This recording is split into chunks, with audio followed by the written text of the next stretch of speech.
21 distress sa OFWs mula sa Israel. Balik Pilipinas na. Detalye na balita mula kay Giselle Ricoport, RH15. Giselle, good morning. Good morning, Kuyang Angel. Ligtas na nagbalik Pilipinas ang 21 distress overseas Filipino workers mula sa Israel sa gitna ng nagpapatuloy na tensyon ngayon sa gitnang silangan. Ayon sa Overseas Workers Welfare Administration, sakay ng Gulf Air Flight GF-154 lumapag ang mga Pilipino sa Terminal 3 ng Ninoy Aquino International Airport.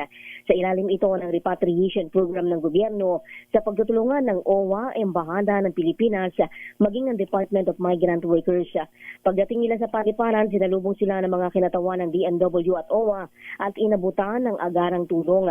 Kabilang na ang tulong sa pinansyal, medical check-up, imigrasyon, transportasyon, hindi ng accommodation para sa pansamantalang tutuluyan habang inaasikaso ang kanilang pagbabalik sa kanilang lalawigan. Patuloy na nakikipag-ugnayan ng pamahalaan sa mga kinauukulang ahensya upang masiguro ang kaligtasan at kapakanan ng ating mga manggagawang Pilipino sa iba't ibang bansa. Ito si Giselle Ricoport para sa DZRH, una sa Pilipinas, una sa Pilipino. Maraming salamat, Giselle.